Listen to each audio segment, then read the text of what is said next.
what a night on Saturday in New Jersey. And one of the big stories, of course, was the debut of Patchy Mix. And then he met Mario Bautista, who has done a great job of putting together an unbelievable winning streak as of late, 8 in a row for him, and very much a player at 135 now. And if you were, for whatever reason, critical of the fight against Jose Aldo, there was nothing to be critical of on Saturday. He systematically dominated a great fighter coming over from another organization, in my opinion, won 30-27, 3 rounds to none, and like I said, now very much in the mix in the bantamweight division. He's kind enough to join us. Let us say hello to Mario Bautista for the first time on the program. Hello, Mario. How are you? Thank you for coming on. I'm doing pretty good. Thanks for having me. And congratulations on the big win. I see some stitches on your lip. How many did you get there? This time it wasn't too bad. It was just 3 right here, and then this one just some surgical glue that they put on there. When did the lip cut happen? There was a moment late in the 3rd round. I think maybe 30 seconds left, 20 seconds left. I think he caught me with a good 3-2, and the 2 kind of just straight down the pipe and got me a little good. And then that's what did it. It's always at the end of the round. Always at the end, towards the end, you get the most damage. Right. You were inflicting a lot of that damage as well. And you're a very mild-mannered guy. You're a very respectful guy. Were you at all aware of some of the things that he was saying before the fight? And did any of that add any motivation going into it? Yeah, definitely throughout fight week, I started seeing like headlines of things he was saying, that he's going to submit me and then submit everyone in my crew, submit my coach, and, that he's looking through me, this and that. And no, I just didn't let it get to me. Part of me felt like maybe he's just trying to sell the fight, and maybe hype himself up. But I didn't let it get to me, and just stayed focused all the way through, and then just kind of let my skills do the talking once we went into the cage. Obviously, you were originally supposed to fight Chito Vera. Are you someone who watches other organizations? Did you know who Patchy was? Were you aware of who he was coming in when they proposed this fight? No, I knew 100% who Patchy was. We have guys that fight in Bellator and the PFL, and so we knew who Patchy was. And I was actually a pretty big fan of him. He does great things in the cage, has great submissions, very exciting, I thought. But never once did I think that I would be fighting him. Did you consider him a tougher test than Chito? How would you compare the change in opponent? Was obviously he's a totally different fighter with a different skill set. Was this a step up, a step down? How did you view it? As far as like a following, maybe Chito had a little bit more shine, but when it comes to skills, definitely I thought Patchy was a better fighter. Okay, and so here he is coming in and saying a lot of big things and talking about you. Are you the type of person that takes this personally? Like, are you like, I'm going to show you, or are you like so, clear-headed, professional, where you don't let any of that get into your mind? Well, throughout fight week, I didn't let it get into my mind, because it's just a wasted energy, But then once I stepped into that cage, like it just kind of flipped, and I just was thinking in my head, like, you're going to pay, for everything that you were saying. Here we are. Now you can do all the talking you want, and I could do something about it now. And so you get to the fight, and the fight is playing out. I was telling a story earlier how, I have 2 young boys, and I was telling them, like, come see this fight. This fight's going to be great, and this guy's making his debut. I was trying to give them the backstory. You're on this winning streak. And then by the end, and they're kids. They're 13 years old, 11 years old. They're like, that guy, like, was a champion? They were talking about Patchy. They just weren't all that impressed. And I'll be honest, like, I was debating earlier, like, was that one of the worst debuts in UFC history from someone who's coming over from a different organization? And I'm wondering if you hear this talk and if you're bothered by it. Meanwhile, we're focusing so much on what he didn't do and maybe not enough on what you caused him not to do. You perhaps made him look bad, flat-footed, and taking those shots. Do you understand what I'm trying to say? And so how much of it do you think was what you did and him maybe not showing up like he has in the past? It could be a little bit of both. It's been a while since he's fought, and it was a little bit short notice, but it was short notice for me too. I had to change up, my game plan.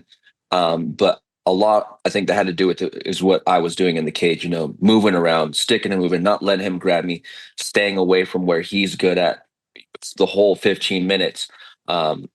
So yeah, it's a weird narrative, people saying, "Oh, he just didn't look like himself." Maybe I just made him look like that. So yeah, I think it's just I think I've had different experiences coming off that Aldo fight with all the hype around that. So this one kind of felt definitely a little bit easier for me as far as like the media and like the anxiety around it. I felt good coming into this one. Uh, so you know him, you've watched him. At any point in the fight, are you thinking like he seems off? I know you caused a lot of that, but like, were you surprised by how he was looking out there? Yeah, I definitely surprised, because the whole time I'm striking from round for the first minute all the way to the end. While I'm striking, I'm thinking he's going to shoot. When is he going to shoot? Keep punching. Okay, he's going to shoot now. He's going to shoot. Yeah. That's the whole time I was thinking in my head. And then like, I mean, I guess we got to round three and he shot one time and I easily stuffed it. And I was like, man, that took a while. So yeah, the whole time I was thinking, man, this guy's not even shooting on me. So it left me a little surprised, and a little worried, he's gonna catch me, if I wasn't focused on it. But it never came. Never came. Amazingly, in the aftermath, he and his team were saying, "Hey, now they were saying 3 weeks notice, and all this stuff." And I don't know if you saw any of that and chuckled. Like that wasn't the narrative going into the fight, but now it's the talk going out of the fight. And so, do you feel like he has been great? He said a lot, right? And I don't know if a lot of it was to sell the fight or to sell himself, but do you feel like he has been gracious in defeat towards you? Somewhat, those excuses come and whatnot. But if we're gonna go tit for tat, um, I didn't wrestle for the past 2 weeks, and even in the warm up leading out to the fight, all I did was mitts, and I didn't wrestle. I was trying to Why avoid the not? wrestling completely. We just go into these things, sometimes not 100%, Okay. and Yeah. then when you're training for Patchy, the camp does get a little bit harder, and we're doing everything we can to win these moments and not get submitted, and so, things happen, and sometimes you got to do what you got to do and still fight. And I went out there and got it done. I was just a better fighter yesterday or Saturday. Were you disappointed you didn't get a post fight interview? A little bit, afterwards, I was just thinking, like, man, I did everything. I did the exact opposite of what I did to Aldo. I held Aldo. Now I fought Patchy and I stood up with him the whole time. And it just still didn't seem good enough. I don't know if it's a UFC thing. I don't know if it was a Trump time delay, whatever it was. It was a little bit weird. Yeah. Now that I think of it, I'm just thinking, man, that's kind of like messed up. But I Did you don't get know. any answers afterwards about that? No, I wasn't really going to push it. In my mind, I'm thinking like, well, I'm going to go in the back and we'll do media there and I'll do media stuff here. But yeah, I mean, even if I wanted to cut a promo, Yeah. they didn't even give me the chance to do that. I was surprised only because it's pay per view and there's no like set time limit there. And if you're on TV, if you're on ESPN, like there's commercials and sometimes fights go long. But you were early on the card and it was pay per view. So, and I thought it was a great performance. Yeah, honestly, I was surprised that the fans were booing. Like the whole fight was standing up for the most part. It was all action. I don't think he's like a superstar to where that whole place was 17,000 people rooting for him. I was a little dumbfounded by it. Were you even hearing any of that? Did you notice any of the booze towards the end? No, yeah, I noticed it. I noticed it in the fight while I'm, standing up with this guy the whole time, and they're booing. And then in my mind, I'm thinking like, damn, like I can't make any of these people happy. Um, so I don't know. Maybe they just didn't want to hear the booze afterwards. This is the second time they've done that to me, actually. So they did that to me for the Blackshear fight in Boston, and that went all 3 rounds. And yeah, they didn't give me an interview for that. Man. What lesson? So obviously you referenced the Aldo fight, and it was a somewhat polarizing fight because you got the win, but people didn't like how it played out. They love Aldo; he's a legend. The holding, all that stuff, and more. Did you tell yourself afterwards, like I'm not going to do this? I'm going to consciously not fight like this? And if yes, if not, what did you take away from that? Because this was a different type of fight. This was a completely different type of fight. Yeah. No, I wasn't going to change anything up because of what they said last time, and like what you just said, it's a completely different fight. You don't want to have that game plan against Patchy because you push him against the cage. You're right in his world. He's going to wrap you up in a front headlock or take your back or something. Um, but yeah, I didn't really let it get to me. I was just going to go out there and fight my fight, and I knew it was going to be a completely different fight. And yeah, they just still weren't happy about it. Did you think the criticism of the Aldo performance was fair? Yeah, I think somewhat for some fans, but at the same time, I'm here to win. At the end of the day, I'm here to feed my family. I'm here to get 2 paychecks, and those fans aren't going to pay me. Hmm. So Did you ever get the impression that the UFC was unhappy with the performance? yeah, after that Aldo fight, yeah, I think I seen something Dana White talking about it, and I, from what I understand, I think they were unhappy about it. But you know, were they mad at Marab? Were they mad at Volkanovski for doing it? And you know, and that's just mainly on Aldo's part too. He's had 2 fights like that, and he couldn't even make the adjustment. And it's a simple thing. I did it against Patchy. I did not let my back touch the cage one time in that Hmm. fight. And someone like Aldo, who's a multiple-time world champion, who's been around here for so long, couldn't even do that. So yeah, it's just a weird spot. Side note, what did you think of his performance against Zahabi? Yeah, I mean, at this, that's exactly why I didn't let him go. I Right. could have got kicked in the face like that. That was a crazy performance. We got to see a little bit of the old Aldo for a good maybe 15, 20 seconds. And then it just went downhill after that. And props to Sahabi for coming back and putting it on him. But it was a great fight. And you could tell Aldo gave it everything he could and, just couldn't get the job done. But it was a great showing by Sahabi. There's a tricky balance, right? Even Marab knows about it, like between the entertainment and the sport, right? Like you can win. Bilal had to deal with it. Leon Edwards as well. Like you can win 9, 10 in a row, but if you're not doing it with style points or have a ton of buzz surrounding you, you're not going to get that title shot. So how do you balance the two? Yeah, I'm definitely going to have to work on this personality and kind of like the social media and following thing because honestly, I'm just a homebody person. I'm quiet by nature.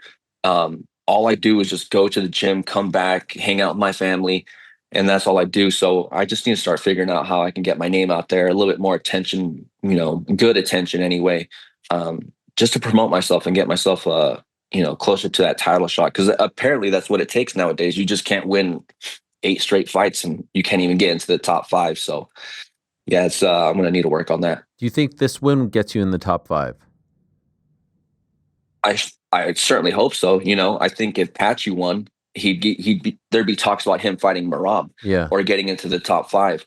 So, and I just beat him, all 3 rounds. So I hope I take that shine and get myself into the top 5 because that's exactly what I deserve.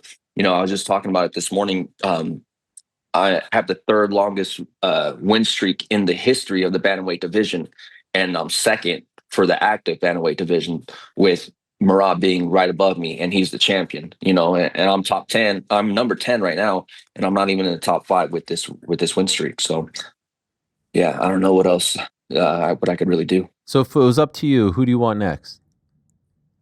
I would like a top 5. I would like to. I was thinking about that Sandhagen fight, but he's probably next for Yeah. the title. But I think with my style, I could adjust to anyone. So I think a win like over Umar definitely gets me into that title contention. But in all honesty, like I don't care 1 through 5, I'll fight anyone in that top 5.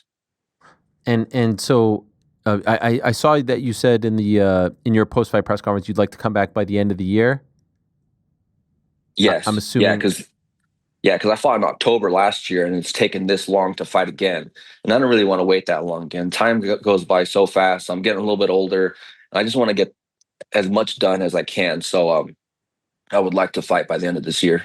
How many more do you think you're away from fighting for the belt? How many more wins? You would think one. You would think one more top 5 win would get me into title contention or fighting for the number 1 spot.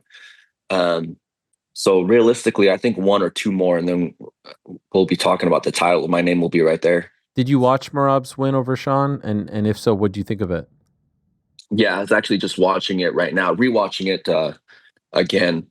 It was crazy, I was excited for Sean, because he had a totally different mindset going into this one. He quit smoking, he stopped social media and stuff, and did all the right things, and he goes out there and loses a little bit faster than he did the first time. So I was pretty bummed out for Sean, but congrats to Merab. He just the machine, gets it done.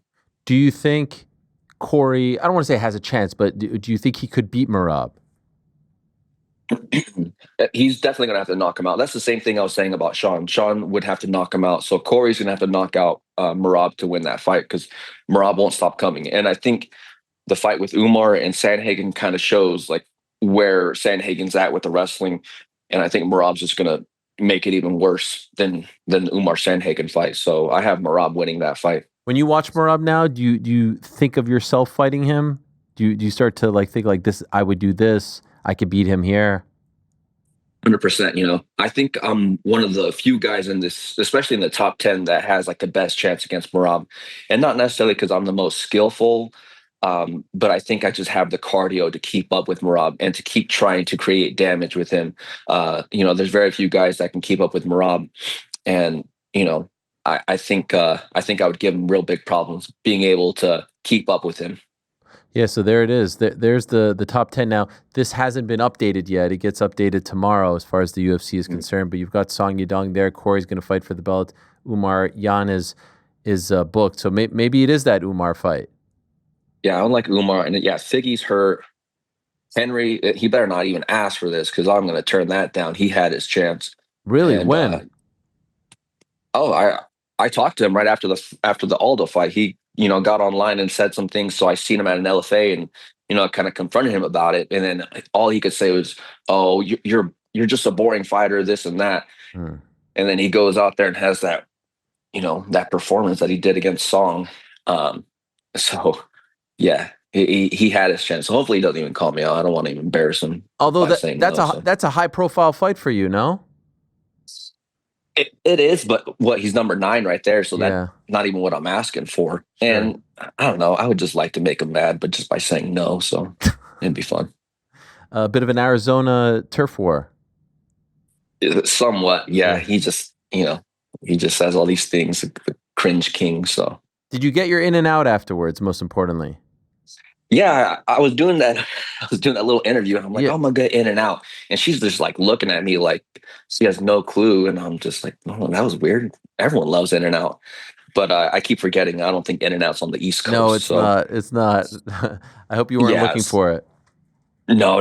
I totally forgot that. So, yeah, I'm actually probably gonna get some today because you got to let the stomach settle. If you throw in and out in there after a fight camp, it's going to tear you up. So I gotta adjust before I throw that in there. Well, you've earned it. You deserve it. Tremendous win. Really, really impressive, I thought. And you deserve a lot of the attention afterwards. I know the story was Patchy signing with the UFC, but what you did to him to neutralize him was really impressive. By the way, did you get a cut on your neck there? It was like some scratches. I don't know if he didn't clip his nails before or what, but yeah, he kind of tore me up a little bit right there. Damn. Yeah. Well, heal up soon, and looking forward to seeing where you go from here. Because we're talking right now about like Merab lapping the division, and Corey's out there obviously next. But there's guys like you, Zahabi, that are coming up that I think will be interesting matchups for Merab if he's still the champ. So again, congratulations and thanks for coming on. Really appreciate it. Thanks for having me, Ariel. I appreciate it. All right, there he is, Mario Bautista, rocking the old school Pride shirt. Love it. And he can now claim, by the way, that he has a win over a WEC and UFC champion, Jose Aldo, a Bellator and King of the Cage champion, Patchy Mix, an LFA champion, Miles Johns, and a deep champion, Jin Soo Sun. I'd love to know why they didn't give him a post-fight interview. I was freaking out on the watch party. Why? Yeah, it was weird because usually on a pay-per-view, somewhat high-profile fight, it's automatic. It's not like they had to get to a commercial or something like automatic, man. And if Patchy Mix wins that fight, there's no way they're not talking to him. Yes. No way. You think it's because they were upset? I don't know. because the I actually thought it was a good great. performance. Yeah, it wasn't boring. It was. No, he pieced them up. Yes, I was from just pillar going to say post. that. It was fantastic. Thanks for watching this video. Before you go, if you haven't already, hit that subscribe button for us. Also, give us a thumbs up, leave a nice comment. These things go a long way. And while you're here, do check out the rest of the channel. We've got live shows and full interviews, clips, and a whole lot more. We're doing big things here, and we appreciate your support very much.